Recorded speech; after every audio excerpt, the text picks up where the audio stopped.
Halo guys, kembali lagi bersama gue Nandi. Pada video kali ini, gue akan membahas salah satu film seru yang berjudul Cop Car 2015. Tidak pernah lupa, gue selalu mendoakan agar kalian dan keluarga bahagia serta sehat selalu ya. Oh iya, sebelum kita masuk ke filmnya, gue ingin mengucapkan terima kasih kepada 3 orang ini yang sudah donasi ke Saweria. Ada Ilham Anak Baik, Kode 4D Mantap, dan Ode Malik Idrus. Semoga kalian dan keluarga bahagia serta sehat selalu ya. Di awal film, kita diperlihatkan kepada 2 orang anak laki-laki, di mana yang berambut tebal bernama Harrison dan berambut tipis bernama Travis. Belum apa-apa, mereka sudah berbicara kata-kata kotor dan selalu diulang terus-menerus. Dari sini, kita pun diberitahu bahwa Travis bersama Harrison merupakan 2 orang anak yang sangat nakal. Belum diketahui pasti mereka tinggal di mana, tapi yang jelas sekarang ini mereka sudah berada di wilayah terpencil. Awalnya sih, semua berjalan normal-normal saja. Tapi tak lagi setelah mereka melihat sebuah mobil polisi yang sedang terparkir. Mobil itu sengaja mereka lempari dengan batu demi mengetes apakah ada orang di dalamnya. Dan setelah tidak ada tanda-tanda lain, Harrison bersama Travis semakin mendekatkan diri. Pada momen ini, mereka saling membuat challenge, yakni menyentuh bodi mobil itu lalu kembali lagi. Dan setelah keduanya berhasil, barulah mereka yakin bahwa mobil tersebut hanya terparkir tanpa ada orang di dalamnya. Ketika didekati, memang benar tidak ada orang sama sekali, yang bahkan pintu kemudinya bisa dibuka serta dimasuki. Nah, dalam kondisi seperti ini, Travis bersama Harrison sibuk bermain mobil-mobilan.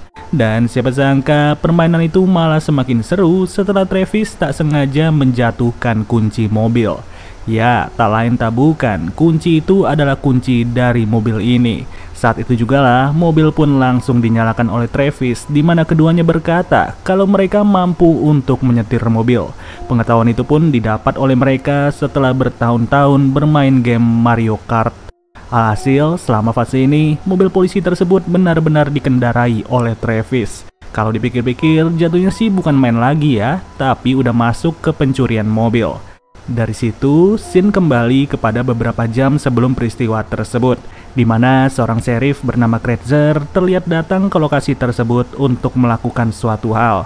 Sembari celingak-celinguk ke sekelilingnya, ia pun segera membuka seragam serta menyiapkan berbagai barang.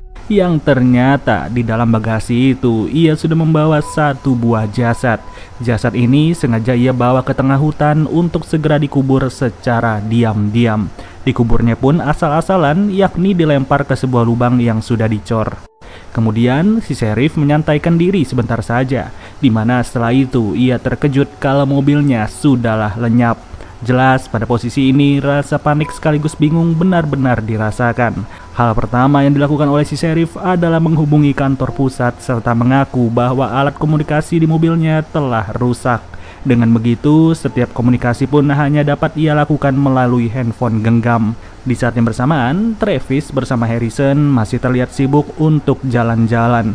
Awalnya mereka ingin menambah keseruan dengan menggunakan alat komunikasi si sheriff. Tapi keseruan itu harus batal demi menghindari berbagai hal yang tidak diinginkan. Jujur aja, sampai detik ini sih kita belum diberitahu apa yang sebenarnya dilakukan oleh Sheriff Kretzer. Namun satu hal yang pasti, sheriff tersebut sangat merasa panik tak karuan. Dimana setelah itu ia pun terlihat tiba di sebuah pemukiman penduduk. Dengan melihat adanya sebuah mobil yang terparkir, Sheriff Kretzer langsung beraksi secara cepat. Ia sengaja membuka tali sepatunya demi membuka pengunci mobil. Dan cukup dengan beberapa kali percobaan, mobil itu pun berhasil raib dalam sekejap. Nah, untuk perjalanan kali ini, Sheriff Kretzer hanya memiliki satu tujuan, yaitu pulang ke rumahnya. Sedangkan di sisi lain, kedua bocil YOLO mulai berniat untuk ngebut-ngebutan. Jalanan lurus nan rata yang dilintasi oleh mereka benar-benar memacu adrenalin yang sangat luar biasa. Sampai-sampai hal tersebut pun harus disadari oleh seorang warga agamis yang sangat patuh dengan peraturan. Ya, dari sinilah wanita itu merasa tidak senang serta melaporkan aksi kebut-kebutan tersebut kepada para polisi. Dan benar saja, tak lama dari itu, Sheriff Kretzer mulai mendapat info bahwa terdapat dua anak kecil yang sedang mengendarai mobil polisi. Di mana setelah mendengar informasi tersebut, si Sheriff pun langsung mengajukan diri untuk mengusut masalah ini seorang diri. Tak hanya di situ, Sheriff Kretzer turut meminta agar saluran komunikasi para polisi dipindahkan ke saluran yang baru. Ya, permintaan ini sengaja dilakukan demi berjaga-jaga apabila kedua anak tersebut mulai berkomunikasi dengan si Sheriff. Di situasi yang berbeda, Harrison bersama Travis terlihat sibuk dengan beberapa senjata. Dan di tengah-tengah kesibukan itulah, secara tak sengaja, Travis mulai mendengar suara dari si Sheriff. Sheriff Kretzer meminta agar mobil itu segera dikembalikan dan mereka berdua akan diantarkan pulang setelahnya. Namun bukannya menanggapi, Travis bersama Harrison malah saling tuduh-tuduhan. Dan pada momen ini, keributan itu pun harus terhenti setelah terdapat bunyi suara dari dalam bagasi. Yang ternyata di dalam bagasi tersebut masih terdapat satu orang lagi dengan kondisi tubuh dipenuhi darah. Pria tak beridentitas itu terus-terusan memohon untuk segera dibebaskan. Ia mengaku bahwa dirinya adalah orang baik dan si Sheriff adalah orang yang jahat. Ya, awalnya sih Travis dan juga Harrison ragu ya untuk menolong. Tapi keraguan itu langsung hilang setelah mereka merasa kasihan dengan pria tersebut. Yang alhasil usaha pembebasan pun sengaja dilakukan dalam sekejap. Di samping itu, scene langsung beralih kepada Sheriff Kretzer yang sedang sibuk membuang berkantong-kantong serbuk putih. Dari sini sudah jelas bahwa ia terlibat di dalam penyelundupan narkoboy. Lalu, di saat ia akan kabur, tiba-tiba saja terdengar suara anak kecil dari radio miliknya. Dengan cepat, si Sheriff pun langsung bertanya mengenai keberadaan mereka berdua. Dan dari sini, Sheriff Kretzer pun diberitahu bahwa mobilnya sedang terparkir di pinggir jalan raya perdesaan Quinlan. Yang lebih tepatnya, mobil tersebut berada di seberang sebuah kincir angin. Namun siapa sangka, si Sheriff nggak tahu kalau jawaban itu sedang diberikan dalam keadaan terancam. Di mana si pria bagasi pun sengaja menyekap Travis bersama Harrison di kursi belakang. Sedangkan pria itu sendiri terus mencari spot untuk bersembunyi sembari membawa dua buah senjata. Di sini, mobil itu pun kembali dipindahkan ke sebuah tempat yang lebih strategis. Dan sebelum si Sheriff datang, pria tersebut sengaja latihan dulu untuk menembak dari jarak yang cukup jauh. Kemudian, kedua bocil YOLO pun terus-terusan diancam agar tidak berbicara tentang lokasi persembunyiannya. Yang mana tanpa diketahui oleh si pria bagasi, Harrison ternyata secara diam-diam sudah menyembunyikan sebuah pistol. Tapi mereka berdua nggak tahu kapan waktu yang tepat untuk menggunakan pistol itu. Ya, seiring berjalannya waktu, tibalah Sheriff Kretzer ke lokasi tersebut. Dengan kondisi jalan yang sangat amat sepi, si Sheriff turun dari mobilnya sembari memantau keadaan sekitar. Hebatnya, entah insting atau apa, Sheriff Kretzer langsung berjalan ke sisi lain dari mobil tersebut. Bahkan cukup dengan melihat wajah dari kedua bocil, si Sheriff sadar bahwa ada seseorang yang sedang bersembunyi di seberang sana. Ya, dari sini Sheriff Kretzer juga tahu kalau kedua bocil itu sudah membuka bagasinya. Dimana pada saat yang bersamaan datanglah sebuah mobil yang ternyata orang tersebut adalah si warga agamis. Ia turun dari mobilnya secara polos sembari memaki-maki Travis beserta Harrison. Pada momen ini, wanita itu turut terkejut dengan keberadaan Sheriff Kretzer.